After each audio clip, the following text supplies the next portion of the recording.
Hello and welcome, we are back. So today we're going to be looking at monopsonies again, but our focus is going to be on the consumer. So last lesson we had a look at the impact on the producer, and please go and have a look at that before you refresh your mind, before you come to this lesson, because we're literally just going to be following on, don't really want to recap too much. So this kind of top one here shouldn't be a surprise for you. If you need to familiarise yourself, as I said, please go back to last lesson and have a look before you look at this, otherwise you're just going to confuse yourself. So this here, before we get onto the consumer, ignore this little bit here, should come as no surprise to you. All that we've got here is the transition in the market. So we have our initial price, which is here, and this has been lowered to here as the firm, the buyer in this case, have just used the NHS. GSK stands for GlaxoSmithKline, which is a pharmaceutical company. If you don't know, please look up this relationship. It's really good for a monopsony, and also it's just like really interesting to read about the relationship anyway. And what's happened is the NHS, which is the buyer of kind of pharmaceuticals from GlaxoSmithKline, is the only buyer in the market for the UK, right? Pretty much the only buyer. We have a pooled insurance system, but basically we have a pooled system of government provided healthcare. So therefore they are the only buyer in the market. Again, I've done exactly the same thing as my other one. These two will eventually join, but it's just much higher and I didn't want to kind of cut it off. So, and then what's happened is, because they are the only buyer in the market, this is an example of them abusing their monopsony power, not necessarily too much because they've made normal profits, but they've demanded a lower price. Because they've demanded a lower price, their revenue has shifted in. It's shifted in as far as it possibly can before they will potentially exit the market. Again, with GlaxoSmithKline, they're very unlikely to do that because they're very, very, very high cost in exiting the market. But just for argument's sake for today, we're going to say that they are. And they only are making normal profit, and we've seen that P to P1 has fallen. Now, I've used this here as two examples that I see in the exam often enough for you, because a lot of questions that I get are to do with how do I make my diagrams clear when there's a lot going on in them, right? You're under time conditions and a lot of you get flustered and you end up drawing diagrams, and we as examiners can't really see what you're trying to say. So I've given you two examples here that I see often that I think personally work the best. So this one here is just A, B, C and D, and in the kind of explanation a student may well say, due to monopsony power, originally under normal market conditions, a producer may well be able to make supernormal profit A, B, C, D. However, because of the monopsony power in the market, we have seen that the AR and the MR has shifted in because firms, the buyer, the only buyer in the market, demands a much lower price, and therefore the firm's supernormal profit has been pushed out of the market, transferred to the buyer, the NHS, and we see P1 to zero, well, normal profit only. So they've just used A, B, C and D. So that's what we can see has happened here. So for the buyer who has benefited from that, their kind of supernormal profit, or their consumer surplus, so to speak, has been transferred over. They have kind of stolen that consumer surplus. So for them, we can see that here, the AC and the MC has lowered, and we've just got kind of 1 hash to 2 hash here. I see this also all the time. That's absolutely fine as well. So here a student may just say that due to the monopsony power that the NHS has, they're able to demand lower prices from GlaxoSmithKline, which means that their variable costs and average costs have fallen. Therefore, the amount of supernormal profit has moved from small box with hash in it to smooth box with double hash in it here. Meaning that they're able to have more, gain further supernormal profit captured from the producer, GlaxoSmithKline. Perfect. Right, so that's what's going on up here. You should know that already, but we're going to have a look at what's happening with consumers. So I've done here, I've kind of split this here. We've got two examples. Both would get you the marks. One is just my kind of pernicketiness and wanting to explain to you really what's actually happening in the market. So here, this is just the normal market, the same as before we did the blue changes. So the normal market here is, we have seen, right, so the firm has a downward sloping AR curve, and they are also clearly producing at higher than allocative efficiency where they are making normal profit. So we can see that supernormal profit is being made, and we can see that they have a downward sloping AR and MR curve. What does a downward sloping AR and MR curve mean? All of you know, fingers crossed, they have price setting power. We can see that they're making supernormal profit, so therefore we can assume that the firm is charging above the market price, which is exactly what we have here. This is the market price. This is the price that is being charged by the NHS for whatever like for their products, whatever that product may be, whether it's, you know, kind of like your prescriptions or your, you know, dental care, whatever. So we can see that they're making, they're above the market price. So that's why it's PB here. So what does the monopsony power mean? Right, well, we can say with certainty that prices are going to fall, right? We know that prices are going to fall, and we also know that the supply curve has shifted out, right? Now, I'm going to do a video that talks about when supply curve shifts out and when they're just lowering their price and getting kind of rid of some of this, saving some of this on. But I can tell you that the reason why we know that there's been a shift in the supply and also a change in price is because, one, the quantity has increased here and the price has fallen. So we know that that has happened. So therefore we know that supply has shifted outwards. So we can say that supply has shifted outwards, and literally just draw that on here. So we have seen an increase in supply outwards. Now, because of that, we have seen a decrease in the market price. Now, a decrease in the market price, when you have a firm that has price setting power, doesn't necessarily mean that there's going to be a decrease in the price that the firm is setting. However, we can see here that there is a decrease in the price that the firm is setting because the price has fallen. So therefore, we can see that the price that the firm is setting, and also the quantity that they're providing to the market has increased. We can see that here, and we can see that here. So therefore, the price has fallen and the quantity has increased as well. So we may well have here, or anywhere between here and here. So as long as it's between here and here, I've just put that point for point's sake. It doesn't necessarily mean that it is like that point, it's just the way that it is. So we can go across here and see that the price has fallen and the quantity has increased. So we've got a price with monopsony power that is lower and a quantity with monopsony power that is shifted out as well. Now, you may ask why this does not go to the supply line. Well, that's because at this price, I'm just merely showing the amount of demand. So it's where it hits the demand line, right? So they have chosen to pass on some of the price to the consumer, and the amount they've produced has gone up. So this is kind of more accurate as to what is happening in the market. Will the exam board, if you put that, oh my God, I'd be delighted. Like if I was an examiner and I saw a kid who put this, I'd just be like throwing millions of marks at them, because I'd just be like, what a level of understanding, that is outstanding. I'd be excited, I'd take a photo of it, I'd show my friends. But you don't need to, you don't have to do that at all. You can just use a normal supply and demand diagram. You're definitely not going to necessarily lose any marks from doing that. So here we might just suggest that this P1 here is the same as this P1 here, which is same as this Q1 here. And then we see that the supply curve has shifted out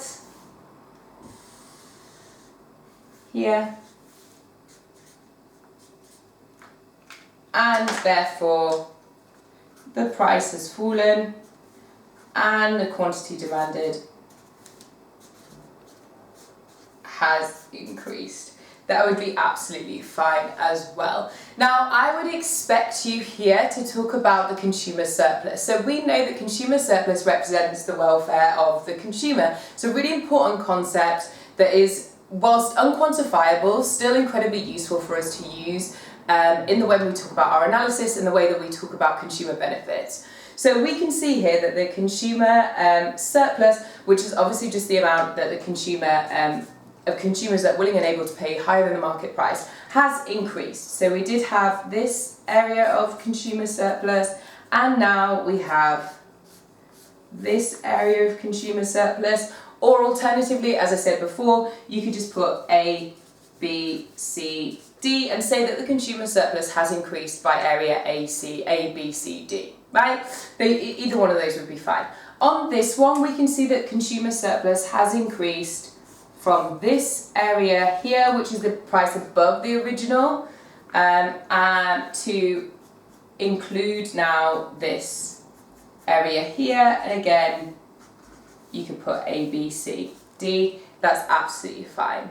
The producer surplus here, because we have price setting power, is actually this area here. I've gone through this before, and then we've got a welfare loss because of the price setting power for the market, which is producer surplus and consumer surplus that has left the market. So I would expect to see this level, and I'm sure the exam board, well, I know the exam board would also expect to see this level of understanding, not necessarily this level of understanding, potentially this level, or individually they may well expect a diagram, but they wouldn't expect it all together. There would be way too much even for a 25 mark question. So we are now going to have a look at examples of this, benefits of this as well. So what benefits do you think come from having this beyond necessarily just the obvious? Well, obviously there is lower prices for consumers and an increase in consumer surplus, which is an increase in their welfare, which is fantastic, right? That's exactly what we want to get out of the market.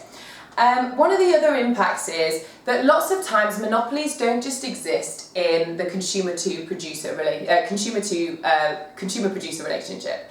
They actually exist along the supply chain too.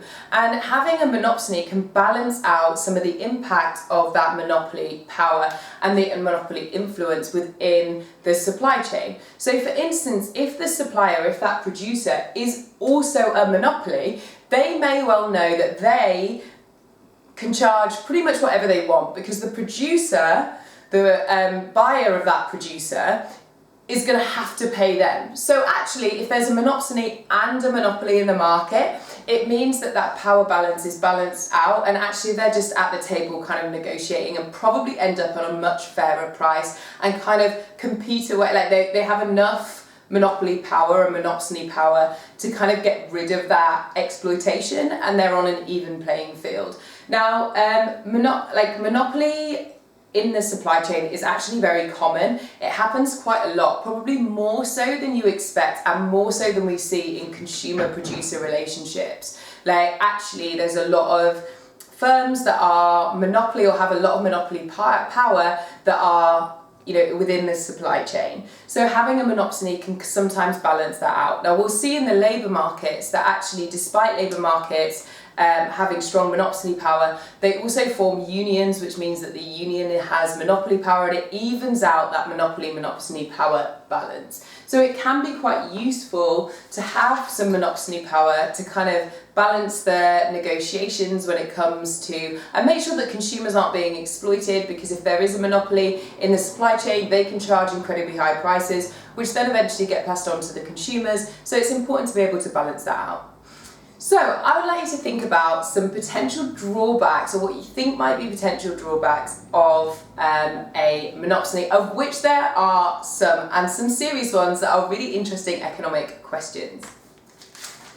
So the biggest drawback that we have is, should customers benefit through prices from supply chain exploitation, right? So should we be getting cheaper milk, knowing that farmers who are small businesses or used to be kind of small businesses and are often independent and often have very, very low profit margins themselves, should we benefit from lower prices because of their exploitation, right? Because of the high barriers, meaning that they can't exit the market, so therefore they have to kind of make a loss. Is that fair?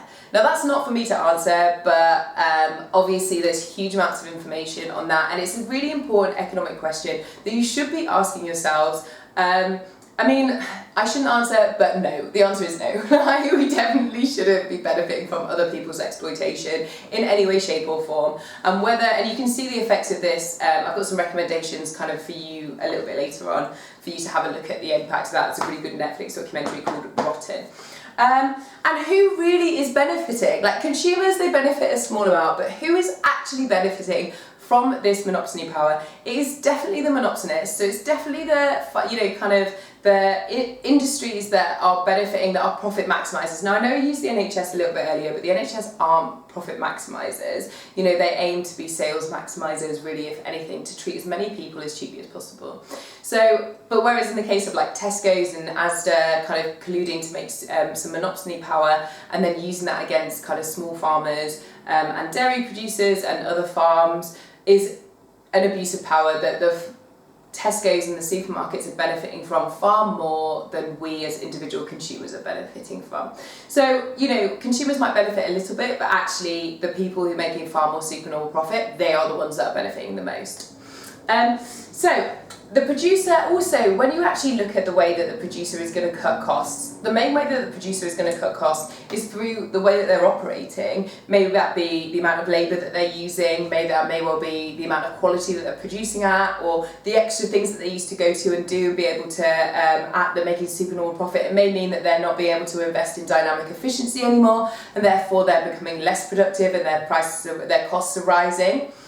So we actually might be ending up getting a more kind of less quality product, or a product that we could have got cheaper just by them paying a better price to the supplier. So if the monopolist paid a higher price to the supplier may well be able to kind of produce to a much higher quality level, or invest in dynamic efficiency that brings their average costs and marginal costs down. Then they pass on the savings, and we as consumers get a better quality product for cheaper. So we may well be getting cheaper prices under a monopsony, but it isn't the best way for us to get cheaper prices. There are much better, more efficient ways where kind of everybody is benefiting along the supply chain and consumers are benefiting as well. So these are our potential drawbacks, and there's a lot of information on monopsonies and the way that monopsonies are run, and I definitely recommend this. So the next thing that I want us to talk about is just an exam question. So there are 2 exam questions on monopsony in the 2017 paper 1 paper. It is the 8 mark and the 12 mark question. Both are on monopsony power and one's on government intervention. The 8 marks on government intervention and the 12 mark is on monopsony power, on the effect on consumers and producers, which is exactly what we've been doing over the last couple of lessons. Now, I'm going to put up, I've got an Instagram now, so it's just Martinomics on Instagram, and on there I'm going to be putting up lots of exam questions, so example exam questions. So that's literally just going to be kind of 2018 question, question 4, here's a perfect answer, here's an answer that got so many out of so many, this is level 1 answer, this is level 2 answer, this is level 3 answer, so that you can sit there and read, really easy access, some examples of different levels and different questions and model answers, so that you can study better and you have better access to revision. So hopefully, fingers crossed, that will be useful for you guys. You just add on Martinomics and then you'll be able to see the answers, kind of different levels for the 12 mark and some model answers for the 8 mark as well. Please watch the documentary on Netflix, which is Rotten. It has a look at dairy farmers, it has a look at some different kind of supply chain issues when it comes to food production globally. It's really good, so I hope that you enjoy it just for your own. When you're chilling out, relaxing after a long day of revision, you can do some more learning by watching a documentary. So I hope that's been useful for you, and I will see you next week. Bye!